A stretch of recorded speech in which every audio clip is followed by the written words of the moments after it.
Chemical সেক্টরের একটা অন্যতম কোম্পানি যার নাম হচ্ছে আরতি ইন্ডাস্ট্রিজ লিমিটেড। আরতি ইন্ডাস্ট্রিজ লিমিটেডের হচ্ছে কোয়ার্টার 4-এর রেজাল্ট আউট হয়ে গেছে। কোয়ার্টার 4-এর রেজাল্টের পারফরমেন্স কী টাইপের দিয়েছে আরতি ইন্ডাস্ট্রিজ লিমিটেড, সেটাকে নিয়ে আমরা অ্যানালিসিস করব। তার আগে আমরা দেখে নেব যে কোম্পানি ডিভিডেন্ড ডিক্লেয়ার করেছে নাকি, এটাকে আগে আমরা দেখে নেব। তো এখানে লেখা আছে, দেখতেই পাচ্ছেন, রেকমেন্ডেশন অফ ডিভিডেন্ড 1 টাকা করে কিন্তু ডিভিডেন্ড রেকমেন্ড করেছে, তার মানে হচ্ছে এটা ফাইনাল ডিভিডেন্ড। তো ফাইনাল ডিভিডেন্ডের ক্ষেত্রে কিন্তু শেয়ার হোল্ডারদের অ্যাপ্রুভালের প্রয়োজন হয়। এইবারে আমরা চলে যাচ্ছি কোম্পানিটার হচ্ছে কোয়ার্টার 4-এর রেজাল্টে, দেখবো যে কোয়ার্টার 4-এর রেজাল্টের পারফরমেন্স কী টাইপের দিয়েছে। তো আগে আমরা দেখে নেব যে সিকোয়েন্সগুলো ঠিকঠাকভাবে সাজানো রয়েছে নাকি, এটাকে আগে আমরা ফার্স্ট আমরা দেখে নেব। এটা হচ্ছে এই কোয়ার্টার, মিস হচ্ছে কোয়ার্টার 4, এটা প্রিভিয়াস কোয়ার্টার, আর এটা হচ্ছে 1 বছর আগে। তাহলে সিকোয়েন্সগুলো ঠিকঠাকভাবে সাজানো রয়েছে, আমরা একটুখানি বলতেই পারি। এবারে আমরা দেখে নেব যে অ্যামাউন্টগুলো কিসে দিয়েছে। অ্যামাউন্টগুলো কিন্তু কার্ডার্সে দিয়েছে অ্যামাউন্টগুলো। এইবারে আমরা চলে যাব কোম্পানিটার হচ্ছে টোটাল ইনকামে। তো টোটাল ইনকামে যাওয়ার আগে আমরা কি করব, একটু লার্জ করে নিয়ে অ্যাডজাস্ট করে নেব, তাহলে আপনাদের কাছে ব্যাপারটা আরও ভিজিবল হবে। তো এইবারে আমরা চলে যাচ্ছি কোম্পানিটার হচ্ছে টোটাল ইনকামে। তো চলে আসলাম টোটাল ইনকামে। এই কোয়ার্টার মিস হচ্ছে কোয়ার্টার 4-এ 1946, প্রিভিয়াস কোয়ার্টারে ছিল 1844, 1 বছর আগে ছিল 1772। তাহলে 1 বছর আগের 1772টা এখন কত হয়ে গেছে, 1946। তাহলে আমরা বলবো ইয়ার অন ইয়ার বেসিস কিন্তু জাম্প রয়েছে টোটাল ইনকামে। প্রিভিয়াস কোয়ার্টারই ছিল কত, 1844, সেটা হয়ে গেল। এই কোয়ার্টার মিস হচ্ছে কোয়ার্টার 4-এ হয়ে গেল 1946। তাহলে আমরা বলবো কোয়ার্টার অন কোয়ার্টার বেসিসও কিন্তু জাম্প রয়েছে টোটাল ইনকামে। তো ন্যাচারাল ব্যাপার, আমরা জানি যে ইনকাম করতে গেলে কোম্পানিকে এক্সপেন্সেস করতেই হবে। তো এখন দেখার বিষয় কোম্পানিটা ইনকাম করতে গিয়ে কতটা এক্সপেন্সেস করেছে। তো আমরা চলে আসলাম টোটাল এক্সপেন্সেসে। এই কোয়ার্টার মিস হচ্ছে কোয়ার্টার 4-এ 1858, প্রিভিয়াস কোয়ার্টারই ছিল কত, 1804, 1 বছর আগে ছিল কত, 1647।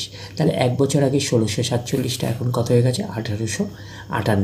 তাহলে আমরা বলবো ইয়ার অন ইয়ার বেসিস কিন্তু জাম্প রয়েছে টোটাল এক্সপেন্সেসে।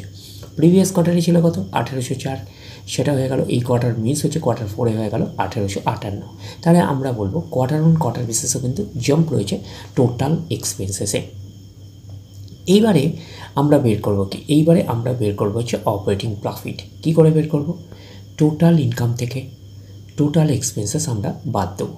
বাদ দিলে যেটা পড়ে থাকবে সেটা হচ্ছে অপারেটিং প্রফিট। টোটাল ইনকাম পেয়ে গেছি, টোটাল এক্সপেন্সেস পেয়ে গেছি, টোটাল ইনকাম থেকে টোটাল এক্সপেন্সেস বাদ দিলে পড়ে থাকছে অপারেটিং প্রফিট।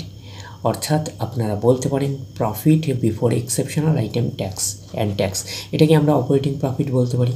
এই কোয়ার্টার মিস হচ্ছে কোয়ার্টার 4-এ 88, প্রিভিয়াস কোয়ার্টারই ছিল 40, 1 বছর আগে ছিল 126। 1 বছর আগের 126টা এখন কত হয়ে গেল, 88 হয়ে গেল। তাহলে আমরা বলবো ইয়ার অন ইয়ার বেসিস কিন্তু ডাউন পারফরমেন্স করেছে অপারেটিং প্রফিটে। প্রিভিয়াস কোয়ার্টারই ছিল কত, 40, সেটা হয়ে গেল। এই কোয়ার্টার মিস হচ্ছে কোয়ার্টার 4-এ হয়ে গেল 88। তাহলে আমরা বলবো কোয়ার্টার অন কোয়ার্টার বেসিস কিন্তু জাম্প রয়েছে, আমরা এটুকুনি বলতে পারি অপারেটিং প্রফিটে। তো অপারেটিং প্রফিটটাই নিশ্চয়ই কোম্পানির মেন প্রফিট নয়। তারপরে বিভিন্ন অ্যাডজাস্টমেন্ট থাকলে প্লাস মাইনাস হবে, গভর্নমেন্টকে ট্যাক্স পে করতে হবে। গভর্নমেন্টকে ট্যাক্স পে করার পরে কোম্পানির কাছে যেটা পড়ে থাকবে সেটা কোম্পানির ফাইনাল প্রফিট বা নেট প্রফিট হিসাবে আমরা কনসিডার করতেই পারি।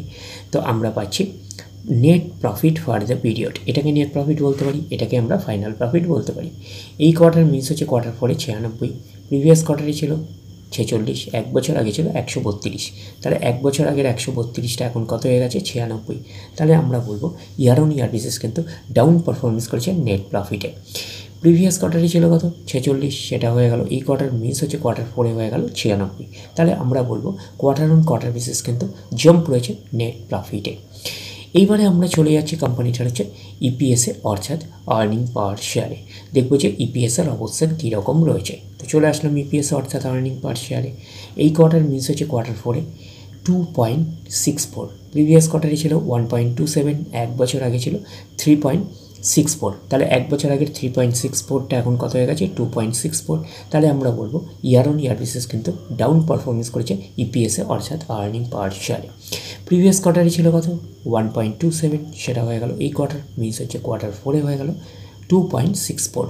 তাহলে আমরা বলবো কোয়ার্টার অন কোয়ার্টার বেসিস কিন্তু জাম্প রয়েছে ইপিএসে অর্থাৎ আর্নিং পার শেয়ার। তো ন্যাচারাল ব্যাপার আমরা জানি যে নেট প্রফিটের রিফ্লেকশনটা ইপিএসে পাই। তো নেট প্রফিটের রিফ্লেকশনটা আমরা ইপিএসে পেয়েছি। তো ওভারঅল কনক্লুশন হিসাবে নেট প্রফিটে আমরা কী পেয়েছিলাম, year on year basis jump রয়েছে, year on year basis down performance করেছে, আর কোয়ার্টার অন কোয়ার্টার বেসিস কিন্তু জাম্প রয়েছে নেট প্রফিটে আমরা বলতে পারি। তো ওভারঅল কনক্লুশন হিসাবে বলতে পারি যে আরতি ইন্ডাস্ট্রিজ লিমিটেডের হচ্ছে কোয়ার্টার 4-এর রেজাল্ট আমরা এইটুকুনি বলতে পারি, একটা মিক্স আপ টাইপের পারফরমেন্স করেছে, একটা ওকে টাইপের একটা পারফরমেন্স করেছে, আমরা কিন্তু এইটুকুনি বলতেই পারি। তাহলে ওভারঅল ভিউটা আপনাদের কাছে ক্লিয়ার। তাহলে এই অবধি, নেক্সট ভিডিওতে আবার আপনাদের সাথে আমার দেখা হচ্ছে।